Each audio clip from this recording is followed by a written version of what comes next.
welcome back to Everything Whiskey. I'm Callum. I'm Sam. And today we're having a look at the Dimple's 12.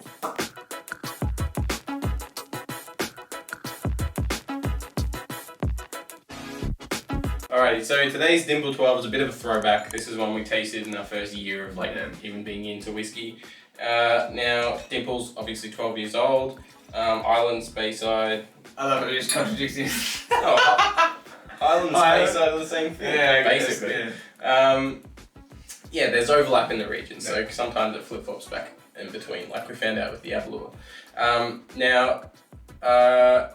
This is was Haig's, and Haig whiskey is the oldest Scotch in the world, the distillery, and it went through it was pretty successful, and then it went through a bit of a decline. It got taken over by a different company, and then now, surprise, surprise, it's owned by Dan Diageo, like half of the whiskey market. So Diageo owns Dimples now, but it has an insanely long and cool history. But this one is a pretty simple, I believe it's, it's Glenkinchie and Linkwood? It's predominantly Glenkinchie, and I think it's Linkwood or something, is what's in the blend. It's 40%. Back when we first tried it, it was like a bit too malty, like we were that fresh with whiskey that this was a bit challenging. And we tasted the glass today just after we bought it. Love it. And I already know exactly what it tastes like. I don't know if this is a thing anywhere but Australia, or even if it's in Australia. But like, what I would have after school when I was younger was a bit of toast, butter, and I think when I say whiskey, I'm not gonna lie. Maybe. But what year? So toast, butter, and then honey drizzled on top, and that is exactly what this tastes like. Like the honey is so strong in this, and the butter, the biscuity in this. Like there's definitely malt in this, and that can kind of like be the weedy bread, whatever. Like, but yeah, no, it definitely tastes like, it's honey toast to me. It's so smooth. Yeah, coming back to this now, as you said previously, we didn't exactly like that malt funk. Now, it's just changed completely, the characteristics of it. Coming from more complex backgrounds now, like Islay, developed and stuff. like Texas, like car strength. Yeah. Like it's just kind of got like a better, a deeper knowledge of how flavors work in whiskey. A more educated palate. And exactly. We can now actually tell the difference between. It's like the same. I would say this is the same as bourbon and banana cask. I would just always put banana, but now I've worked past that and I get just wood bitters now. Like we've just got so much.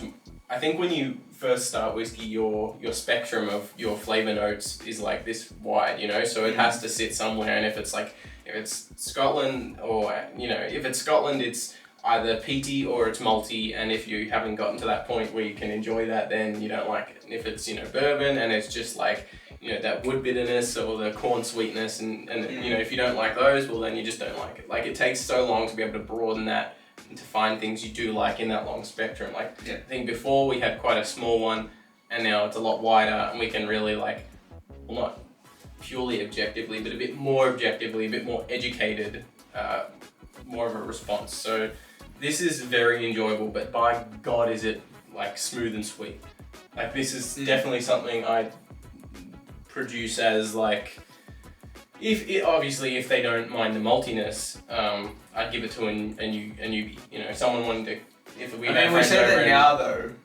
I was new to whiskey and I couldn't drink this. That's what I mean. Like if they're fine with the maltiness, someone who's had Scotch and it's alright. I don't know. I was drinking Johnny. What in the hell were we drinking? I was drinking Space Ice. No, but we started with Japanese whiskey, so and there's not really I think some you can find maybe in Nika, you can find some malty ones, but really they're like the white wine of whiskey. Like they're floral and light and stuff. So we started in a really tame, nice, friendly area of whiskey. So the malt was relatively new to us. This is a good representation of a Scotch though. Oh hell yeah, yeah. It's got a lot of different things in it. They're all pretty friendly. Yeah. We'll give some notes. We've just been chatting at this point. I mean, just butterscotch, malt, Honey, you said honey, before. definite honey. Just like overwhelmingly sweet. And yeah, it's like it's hard to explain because I know that I know it's hard to explain because like my past experiences tell me that this is quite simple, but the nose smells quite complex and rich and deep. It smells rich. I think that's a good word. It's not like a million different things, but it's rich. Yeah. It's definitely not like just this thin, wispy kind of like whiskey. It's honey, wheat, and they're full-bodied flavors. But that sounds like a thin, weak. Yeah, like they're characteristics of weak whiskies, but this it's thick. On the totally other end of the spectrum. It's so thick, deep, and rich. Yeah. Those you don't even notice that there's such little notes in the nose. Yeah, like they are quite few. There's not a whole lot of really complex, hard to manage things going on. But the few flavors that are in here, they're thick. It's not like it's. I'd say it's regular. Like it's not. Like this is $45 in Australia, or it wasn't especially. I think it's regularly like 50, 60, which is pretty good. So, but I think for that price range for a blend, the flavors are a lot more full-bodied than most other blends in that price range. I think like the finish is longer, it's thicker in your mouth, it's a bit more oily. I think it's a good step up if you want like something that tastes a bit more premium, but you're not paying much more in price. If you were going from a Johnny to a one of these, like I think even the Johnny 12 is still a lot thinner than this, and so we'd have to have a comparison at some point. But it doesn't smell like a cheap whiskey. No, not at all. Not at all. If someone's just smells quite similar to the Glenkinchie, to be honest. If someone poured like a glass of this, I'd probably say 100 plus easy, just on the nose alone. Yeah, that is definitely not a thin mouthfeel. Like it's quite oily and thick. Oh, it's so sweet. It's actually really nice. The honey is one of the most, I think, if not the most prominent note for me, apart from the malt. It's quite sticky and tacky as well. Yeah, which is weird for blends. Normally blends are. They're they're a bit watery and they drop off quickly. But that malt kind of just lingers for quite a while. It's like a digestive biscuit maltiness.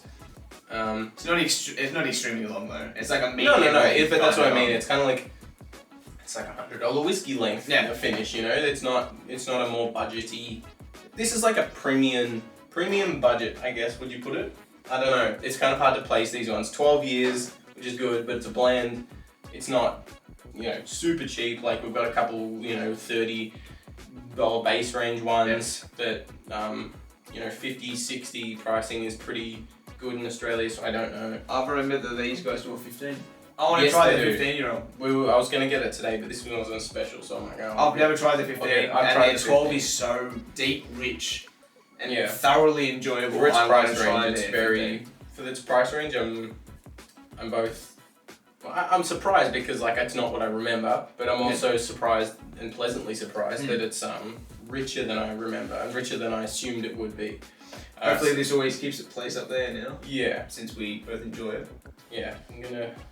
So we could compare this easily as well. Oh yeah, hell yeah. Well, there's so many things, especially with blends, like I'm not sure about all the blends, like the Glenkinchie and stuff, there's two of them prominent ones. They make up a majority of it, but they're not the only ones in it. And you get other blends that have 12 things in it. Yeah. It's fun to compare and try and find one of the things that are in the blend and taste it with it and see if you can kind of find that direct, flavor influence out of that. It's pretty fun. Blends can be really fun if people give them a chance. I think they're super tasty. Do you get an Abalua kind of dark fruit? The maltiness sits in there like an Abalua, but I get the dark fruit from the Abalua. I get the maltiness in most scotches, apart from Isla's, which often. There's something else I can't put the taste. I can't put my finger on. Can't put the taste on. It's right. Yeah. I can't. There's something else in there that I've had before that I can't actually. I can't pull my past experiences from. Maybe because it's a blend. I don't know why. Maybe with some water it will open up. We'll just see what difference it makes. Often 40%ers don't make a big difference, but seeing as we're saying this is quite full flavoured, it seems quite full flavoured, it might have a higher oil concentration, which means water might have a decent impact. I reckon. Who knows? This might make it a bit sharp though. It might bring up the oils and make it a bit more pointy, which is probably more enjoyable to us, but also it might do the opposite. It's hard to tell. You can never really find out. There's a bit more bitey, a bit more sharp. More malt. More like what I did. I kind of got BO for a second there. Maybe some red apples. It smells like cleaning. Yeah, products. that's what I mean. Like kind of red apple skin that's got a bit of wax on it or something. Smells like a hospital. A little bit. It's headed a little more island. Island notes. I want to have a sip of it.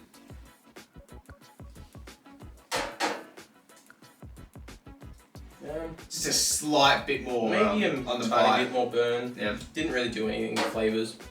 Made the ending die though. Yeah, it's no finish. Yeah, the finish is a lot shorter. But as a base whiskey, pretty tasty. It is tasty. It's a tasty whiskey. I'll give it 6 tasties for the price. It is a nice whiskey, especially for what you pay. Only $45 on special. Yeah. You can't go wrong. I'm gonna go buy a bottle of this tomorrow, I reckon. Yeah, just so we can keep it around. Yeah, it's a pleasant surprise from my past memories. I hated this when I was getting into whiskey. Yeah. Now it's up there for one of my top whiskeys.